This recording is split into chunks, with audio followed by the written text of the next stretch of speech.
What's up, everybody? Today we are doing a top 10 bikini posing tips that you guys should all know about. And make sure to stay tuned till the end because we're gonna actually have some bonus tips as well. We spent all night figuring these out. These are some awesome tips. Stay tuned and give it a like. Tip number 1, make sure you only pick the poses that accentuate your physique and fit your personality. Absolutely. A lot of times you'll see a girl trying to be a sexy girl because she thinks that's what she's supposed to do on bikini stage, but she's really not that person. The judges can see it, the audience can see it. Just be yourself and find what fits you best. So here's an example of sexy posing. As you notice, the sexy isn't just in the body, it's in the face and her head movements, her mannerisms, her arms, her overall swagger, how she's pushing, how fast she's moving. The moves are a little bit slower, a little bit more accentuated, looking back, things like that. So here's an example of the cutesy posing. As you notice, there's going to be a lot faster movements, a lot more like little shakes. The mannerisms are totally different than the sexy one. Everything's just a little faster, a little bouncier. I think a lot of girls fit this place better than the other categories. And here's an example of the more elegant posing, okay? Or standard posing, how you want to say. It's for people who are just more conservative or that just like this posing better, or maybe aren't comfortable yet showing their true personality on stage. Everyone can pretty much do this type of posing. All right, so as you can see, I did a few different styles of posing. Make sure to choose the one that fits you, not your favorite athlete or not one that you saw somebody do at a show, the one that fits you. That's the most important thing about posing. Pose true to yourself. All right, so tip number 2 is only choose the poses that flatter your physique and don't drag on your routine, because I've seen so many times where girls really try to cram a lot of these poses that maybe aren't even that flattering for them into a short period of time, and what ends up happening is they go super fast, it looks super rushed, and in turn it looks like they're nervous and shaky as well. Yeah, and one of the things you should know for you local competitors, you only have about 15 seconds or so in your individual routine, so make sure you put only your best poses in there and you don't waste any time doing too many things in between. For me personally, as a pro, honestly, I have one of the shortest routines amongst my peers, and I've done that for years, since I can remember. I always stuck with only the poses that were most flattering to me. I know a lot of other girls, especially on the pro level, just really drag it out, and their routines last twice as long as mine, but I find that it's very beneficial to keep it to only the poses that are the most flattering for me. That way I can concentrate more on what I'm doing and I don't feel like I'm being rushed. Another tip, guys, is always show your best angle to the middle of the judges. Okay, so what that means is when you pose to yourself, you're always posing, you do it to a mirror. When you pose to yourself, that's like the head judge being right in front of you. But what if you're off to the right or off to the left? How do you pose then? So we're gonna show you exactly what you do. So this is Ashley's best pose. Let's say Ashley gets moved to the right. So we say competitor number 1, trade place, competitor number 3, right? So now the head judge is way over here. So Ashley is going to give the same pose, but turn her body at an angle towards now. You're the head judge. So now it looks exactly the same, but we've moved all around, okay? But it looks exactly the same to the head judge. Now, if Ashley posed to herself and you're the head judge, look what happens. Go ahead and pose to yourself now. It doesn't look the same. So she's not gonna get as many points this way as she would if she was facing the right way. And that's not the judge's fault for not realizing it. It's her fault for not posing the right way. Next tip, make sure that you always stay within the box or as best as you can to it. And the reason why is because that's where the best lighting is gonna be, that's where the judges are gonna be able to see the best, and where all the good pictures are taken. There's the box for the reason. Okay guys, so here's the middle box that's in the middle of the stage. I drew it, so sorry that it's so bad. But notice how she'll stay right in that box. I mean, she doesn't have to stay completely in it. It's not jail. She just has to move around, staying somewhat there. And also the good thing about the box is that that's generally where the best lighting on the stage is. And it's real important to be there because that's where pretty much everyone is going to be when they do their posing routine. And that way your lighting doesn't look different than someone else's lighting. And you might get bad lighting if you're not in the box and everyone else gets good lighting, and then the next thing you know, you're at a disadvantage and you didn't even mean to be so. So next up is make sure that you're always making eye contact with the judges and keep smiling. They're gonna judge you from the time you step on stage till the time you walk off. So one of the things that a lot of people do is when they're looking around and smiling, they'll look at their boyfriends, their friends, they might even give a little wink to them. Just make sure you look only at the judges. And when you look at the judges, look at them with your eyes, not with your head, okay? So we have Brett shooting from the judge's perspective right now, so it's a little below us. Okay, so if we're posing and I look at him with my eyes, I'll look at him like this, and my neck looks really small, My head's right on my chest, okay? So you keep your head up, look at him with your eyes and smile, and that's how you do it.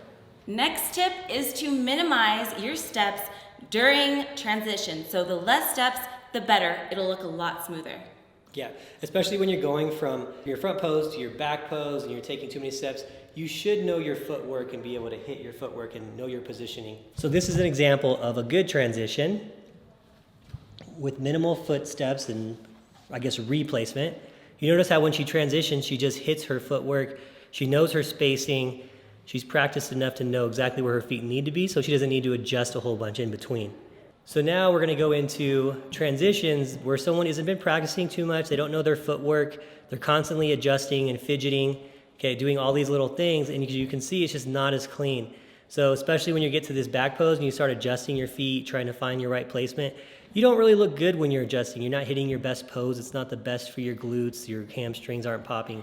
So just know your footwork, know where your feet need to be, and hit it once and stick to it. The next tip is to work on that walk because it is so important. Because like I had mentioned, they judge you from the time you step on stage till the time you leave. So you really want to show a good first impression, show confidence. Here's an example of the good walk. So this is her doing it right. You do notice she's walking foot over foot, not foot side by foot.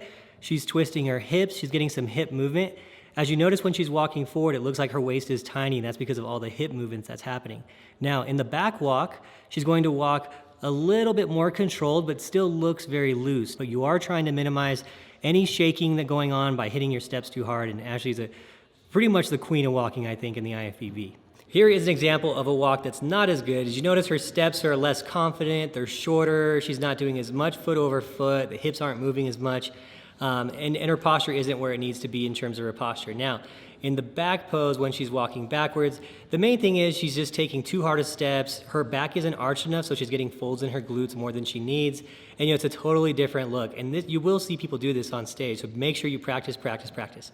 So the next tip is to be aware that you are being judged at all times on stage.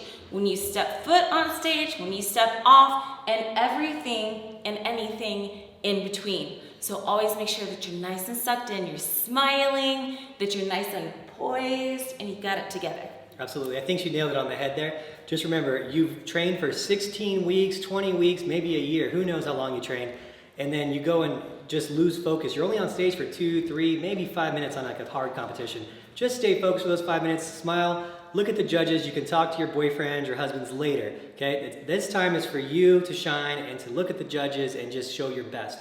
So the final tip that I have for you guys today is to be aware of how you're standing on the diagonal. It's very important that you're showing your number and that you stay poised and you're not just like, oh, I just got off stage, and then you're not just kind of throwing it away like, I already did my presentation, I have to stand with some girls, okay. Because they're still judging you, believe it or not.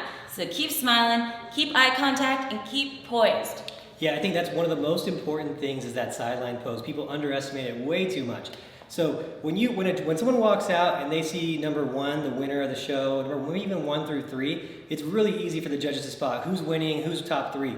But when they're trying to figure out who's 4th, 5th, and 6th, who's that first call out, they usually have to look at them on the sidelines and start. And that's why it takes a while for that first call out to happen. So your sideline pose is so important because that's when you're deciding if you're going to get that first call out. And maybe if you got 4th, they think you're 4th, but they only saw you for a second, you get that first call out, gives you a chance to get to first.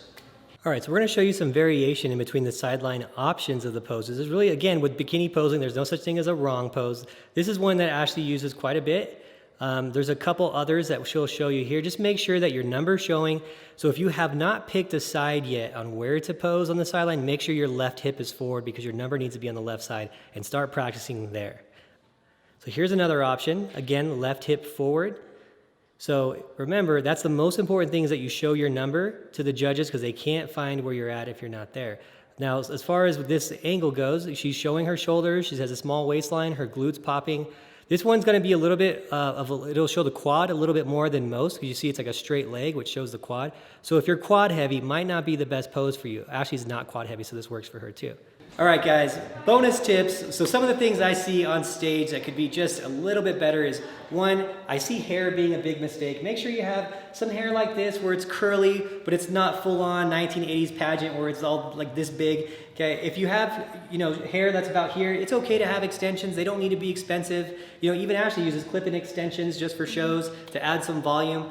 You can go straight, you can go curly. They're both perfectly acceptable. But if you go straight, don't be too flat. Have a little bit of volume to it. Another thing is picking the right suit color, okay? A lot of people will pick the suit color just because they like the color pink or the color whatever. So make sure you pick a color that contrasts your skin, that creates some pop on stage, and then also make sure it's the right cut, okay? If you're conditioning, if you're just starting and it's a transformation contest, a really tight suit that's small isn't probably gonna be the best fit for your glutes at this time.